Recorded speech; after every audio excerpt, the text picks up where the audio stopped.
Hello students, welcome to my channel make class by Kaushik sir. ये lecture number हमारा 14th है और आज हम लोग इम्पॉर्टेंट क्वेश्चन डिस्कस करने वाले हैं जो law of parallelogram of forces हम लोगों ने पढ़ा था। मैं आपके लिए एक टास्क भी छोड़े जा रहा हूँ। Law of parallelogram of forces में जब हम लोगों ने थीटा एंगल निकाला था और रिजल्टेंट का मैग्नीट्यूड निकाला था, तो उसमें अल्फ़ा जो है हमारे पास कोई भी एंगल हो सकता है। तो आपके लिए टास्क क्या है? सबसे पहला टास्क है कि फर्स्ट केस जो आप लेंगे वो केस 1 होगा, जिसमें अल्फ़ा आप क्या लेंगे 90 डिग्री लेंगे, और दूसरे केस में अल्फ़ा जो लेंगे वो 0 डिग्री लेंगे। इन दोनों केसेस में आप रिजल्टेंट निकाल करके इसको देखेंगे। ठीक है, बहुत ही सिंपल सा है, क्योंकि जहाँ कॉस अल्फ़ा 90 डिग्री कॉस 90 ले रहे हैं तो आपको पता है कि कॉस 90 का वैल्यू क्या आता है, 0 आता है, और कॉस 0 का वैल्यू क्या होता है, 1 आता है। तो उस हिसाब से आप देख लेंगे कि आपके फॉर्मूले में क्या बदलाव आ रहा है। ठीक है, आप कीजिए, मैं आपके लिए हमेशा अवेलेबल हूँ। बहुत ही सिंपल सा ये प्रॉब्लम है। तो आज हम लोग जो है पहले एक क्वेश्चन देख लेते हैं कि law of parallelogram of forces पे किस आधार से क्वेश्चन पूछे जाते हैं, कौन कौन से क्वेश्चन होते हैं जो इस थ्योरम के आधार से प्रूव होंगे। ठीक है, तो सबसे पहले एक क्वेश्चन देखते हैं, इंपॉर्टेंट क्वेश्चन। तो ये एक क्वेश्चन हम लोगों ने यहाँ पे लिया है, ये क्वेश्चन हम लोग देखते हैं। ये क्वेश्चन जो है लॉ ऑफ पैरेललोग्राम के ऊपर बेस्ड है। ज़रूरी नहीं है कि क्वेश्चन में आपको फिगर देगा, पर क्वेश्चन से आपको पकड़ना है जो चीज़ें मैंने सिखाई हैं। ठीक है, तो क्वेश्चन क्या बोल रहा है कि टू फोर्सेस, यानी दो फोर्स के बारे में है। दो फोर्स के बारे में है तो सडनली स्ट्राइक करना चाहिए, हो सकता है ये लॉ ऑफ पैरेललोग्राम से बने। ठीक है, ऑफ कितना है तो 100 न्यूटन एंड 150 न्यूटन। देखिए यहाँ पे दो फोर्स हैं अलग अलग, और एक जो है वो छोटा है और एक बड़ा फोर्स है। 150 बड़ा है और 100 जो है छोटा है। यहाँ भी क्लिक किया कि F1 कौन सा लेना है और F2 कौन सा लेना है। F1 लेना है बड़ा वाला और F2 लेना है छोटा वाला। तो फटाक से हम यहाँ लिख देंगे इस सॉल्यूशन में, given F1 is equal to 150 newton and F2 is equal to 100 Newton.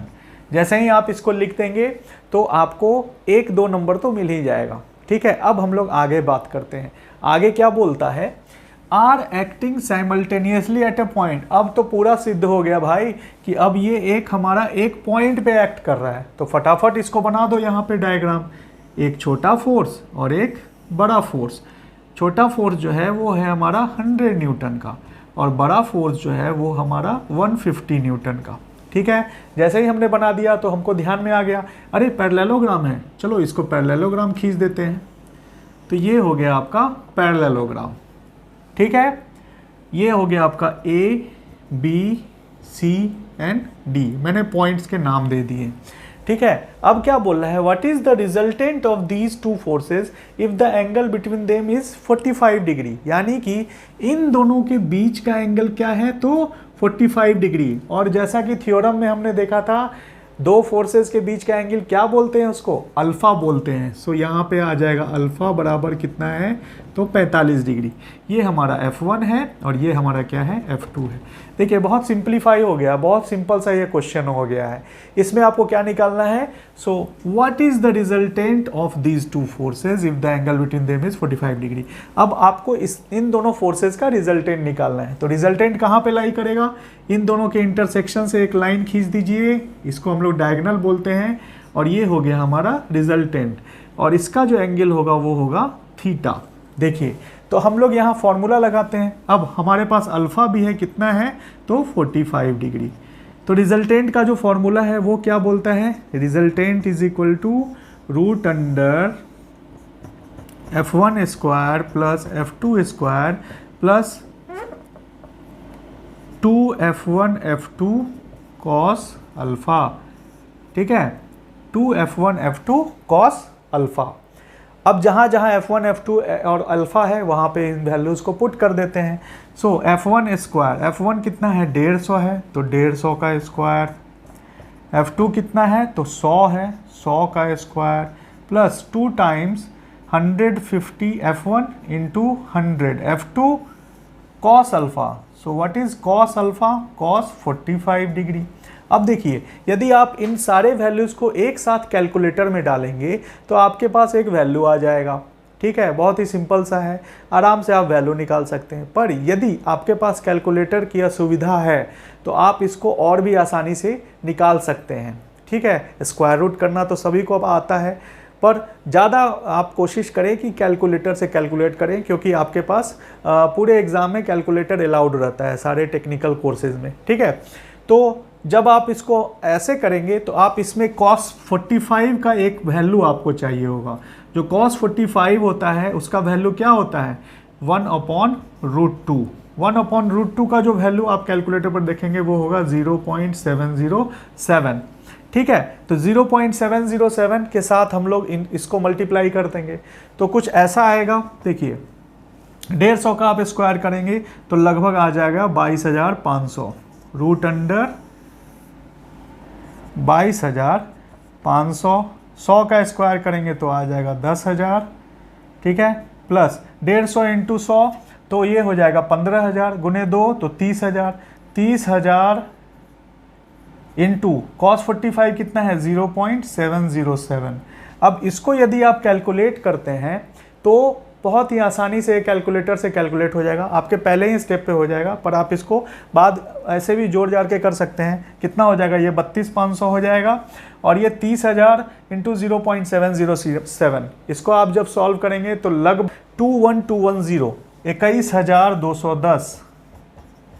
ठीक है, अब इसको जब पूरी तरह से सॉल्व करेंगे और रूट निकालेंगे तो इसका जो वैल्यू आएगा वो आएगा 232 न्यूटन के आसपास। ये आंसर हो जाएगा आपका 232 न्यूटन। 232 न्यूटन जो है ये आपके इस रिजल्टेंट का मैग्नीट्यूड हो जाएगा। ठीक है, इसी तरह से हम लोग डायरेक्शन भी निकाल सकते हैं। तो डायरेक्शन हम लोग यहाँ निकाल लेते हैं। ठीक है, डायरेक्शन के लिए क्या करना हो, थीटा बराबर होता है F2 sine alpha upon F1 plus F2 cos alpha. अब जहाँ जहाँ F1 और F2 है और अल्फ़ा है उसको डाल देंगे तो ये आएगा। F2 कितना है हमारा, तो 100 है। अल्फ़ा कितना है, तो 45 है। यहाँ पे F1 कितना है, 150 है, प्लस अल्फ़ा F2 कितना है, तो ये आपका 100 है, और कॉस अल्फ़ा यानी कॉस 45। cos 45 0.707, साइन 45 भी 0.707। तो यहाँ पे जब सिंप्लीफाई करेंगे तो ये आ जाएगा 100 इंटू 0.707, तो अप्रॉक्स आ जाएगा 70.7, और नीचे आ जाएगा ये भी 70.7 प्लस 150, तो लगभग 220.7। अब इसका जब आप tan theta is equal to tan inverse होगा, यहाँ पे इसको tan कर लीजिए। ठीक है, अब यहाँ पे जब tan थीटा बराबर इतना लेंगे तो थीटा बराबर इसको अब डिवाइड करेंगे तो आपका थीटा का एक वैल्यू आ जाएगा। ठीक है, थीटा का जो वैल्यू आएगा वो यहाँ पे आप लोग इसको लिख देंगे। ठीक है, तो इस तरह से हम लोग डायरेक्शन को निकाल सकते हैं। चलिए अगले सवाल की ओर हम लोग आगे बढ़ते हैं। तो अगला सवाल जो है हमारे पास थोड़ा सा इंटरेस्टिंग है, ट्विस्टिंग सवाल है, पर इससे घबराना नहीं है। मैं आपको बहुत आसान सा इसका मेथड बताऊँगा।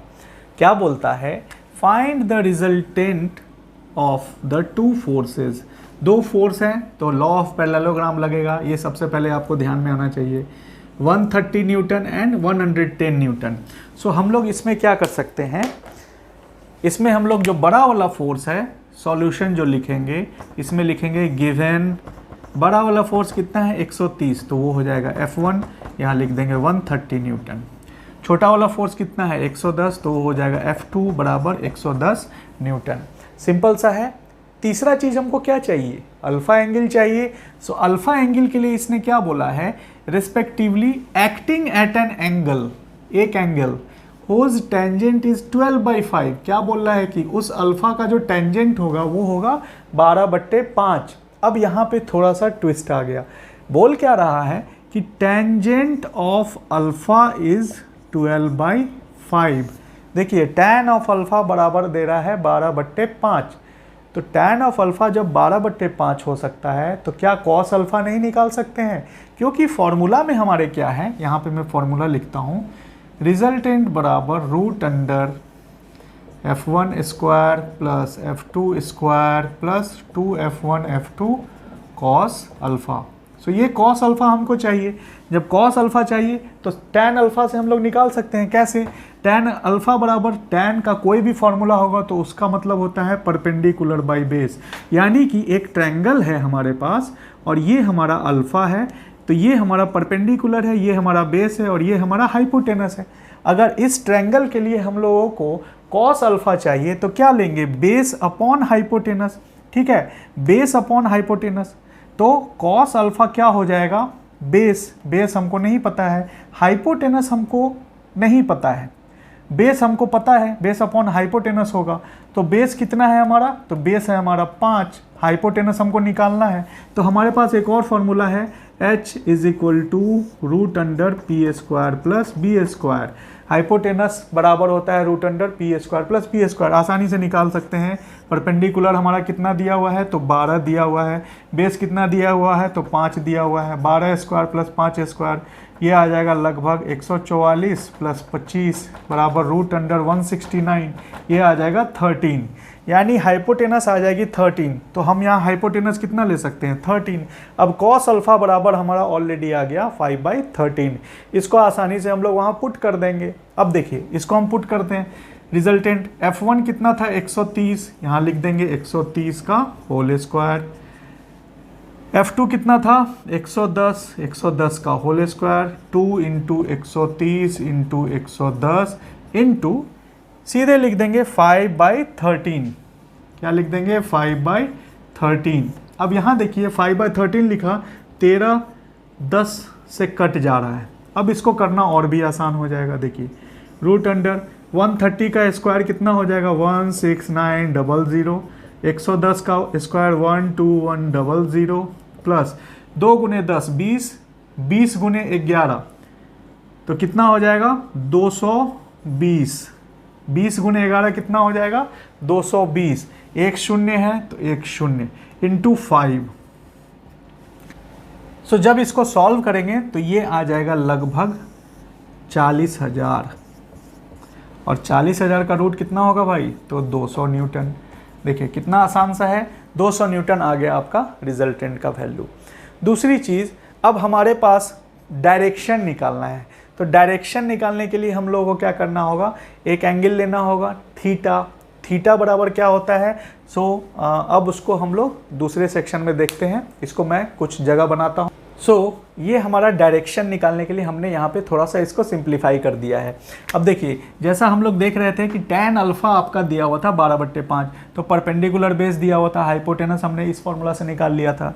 तो अगर हमको साइन अल्फा लिखना है तो क्या होगा? परपेंडिकुलर बट्टे हाइपोटेनस कितना होगा? 12/13। कॉस अल्फा लिखना होगा तो बेस अपॉन हाइपोटेनस यानी 5/13।